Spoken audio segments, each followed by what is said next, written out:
That was a nice win for the Toronto Raptors. They defeat the Phoenix Suns, and quite frankly, I'm not that surprised. I actually thought the Raptors were going to win this game against the Suns because Phoenix, they're a mess. I mean, this is a terrible squad right now. I will not be surprised if this team ends up missing the play-in. We see it game to game. Their defense is terrible. They rely on three players, and they have a non-existing supporting cast. Meanwhile, the Raptors, you got to give them a ton of credit because they got a lot of solid contributions in this one. Their bench, primarily led by Chris Boucher, was that huge boost for the Raptors in this win. But let's talk about the Raps and how this game ended. It was the RJ Barrett quickly show to end things, and it was RJ Barrett in particular. He was unconscious. I mean, he was just on fuego. This entire Raptors team was on fire from three, especially in that fourth quarter alone, as the Raptors, they shot it very well from downtown. 20 for 35. Yes, the Raptors shot it 57.1% from three, shot at 48.9% overall. And the Raptors win this game despite not having Jakob Poeltl.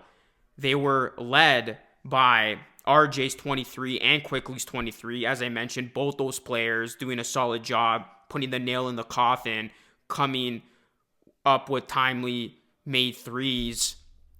And then Boucher, 23 points, 10 rebounds from off the bench. He continues to be that spark plug for the Raptors. And for this one, it wasn't just BBQ, it was BBBQ with Boucher's contributions added to the mix. I mean, he was 9 for 12 from the field. And then Scottie Barnes, I thought he was solid in this one. He outplayed Kevin Durant, and he finished with 20 points, 9 rebounds, 4 assists. He was a plus 31, but it was his defense that really stole the show. Kevin Durant came into this game, guys, averaging 27.2 points, which was good enough for 6th in the NBA, on 54% shooting.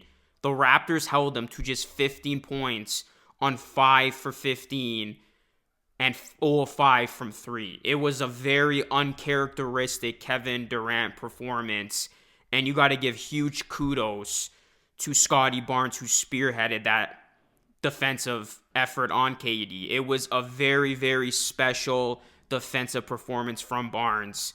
And this is what Rajakovic said about Barnes after the game, and I quote, "The media and the public is not recognizing this kid as one of the most elite defensive players in the league. I don't think he's getting enough credit. Maybe that has something to do with our record, but if you have eyes, you see that he is elite." And I think Rajakovic is 100% right. It definitely has to do with the Raptors' record. Not too many people are paying attention to this team on a day-to-day basis.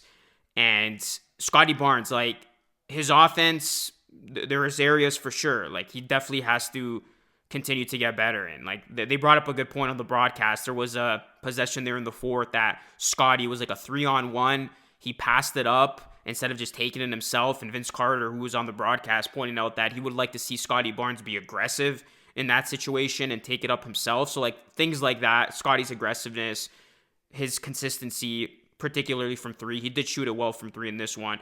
Those are all going to be work in progress. But in terms of his defense, like, that has been the constant impressive part of Barnes' game. Like, you can see he's got all defensive skills just oozing from him. And in a game like this, to be able to contain KD, like, that's special. It doesn't happen too often where KD looks pedestrian. So I think you really got to credit Barnes with that one. And then you also got to credit Barrett and Quickly. The Barrett, Quickly, Boucher, and Barnes, they combined for 35 points and were a perfect 8 for 8 in the fourth. But you look at Quickly and Barrett, they have been very sound from deep. Both those players from three-point range over the last 2 games, this is Pertis and Josh Bloomberg, 17 for 30. They haven't missed a 3 in the fourth quarter of either game. They're a perfect 7 for 7. And both these players having 23 points apiece. And you look at Quickly, I think it's gone unnoticed a little bit that he's putting together some solid numbers in consecutive games now. Like, you look at Quickly's last 5 games?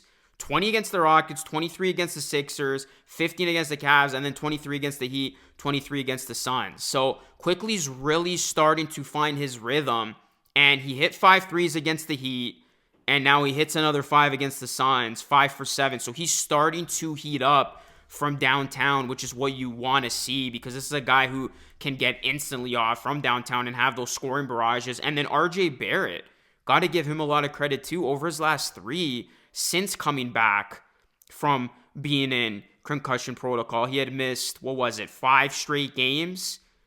He's put up now 3 consecutive 23 plus point games. He had 27 against the Cavs, efficient shooting, 29 against the Heat, efficient shooting, and he put up 23 against the Suns. And again, which included that spark there at the end where he just went unconscious and bonkers, putting this game away. Like, the Suns they were knocking on the door. Like, for as bad as they were and are, I mean, they still made this a game because they still have 3 really good players. I'll say more so 2. I'm not a huge fan of Beal. I think he's fallen off a lot, but Beal did have a big game. But again, you look at, Beal, Booker, and Durant, those guys are going to give you a chance to win. I know the rest of the team around them, there's not much there, but I thought Phoenix was just going to rely on that. And for this one, it was just Beal and Booker because KD was having an off night. But Toronto did a really good job. I thought Rajakovic did a nice job using his timeouts and strategic points of that fourth. And then it was RJ and Quickly who put the nail in the coffin. They closed this one out. So, yeah, I mean, you got to credit the Raptors, guys. Down Pirtle, going up against a very desperate Suns team that obviously this game is more important to them in terms of winning than it was for the Raptors. And the Raptors still end up winning this game. So I think this is more about the Suns being a mess than it is the Raptors all of a sudden going to turn the corner and go for the play-in. So I'm not worried about their draft positioning, this and that, because at the end of the day, I did expect them to win this game. I did believe the Raptors were going to beat the Suns, because go look at the Suns' last 10 games. They have not been a good team. They have a lot of bad losses, and this is probably one of their worst when it comes to, losing to the rebuilding Raptors without Pirtle, who are clearly trying to position themselves for the draft.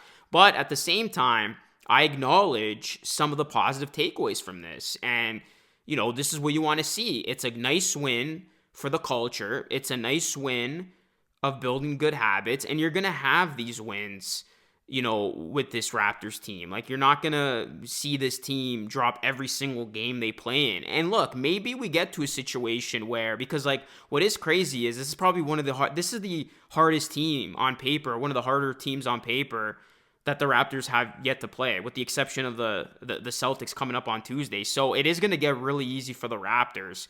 I still don't anticipate them making, a run for the play-in. Maybe if they start racking up wins here in this part of their schedule, which is harder than their last part of the schedule, you can make a case. But in terms of just looking at this win as a singular result, it's a feel-good win.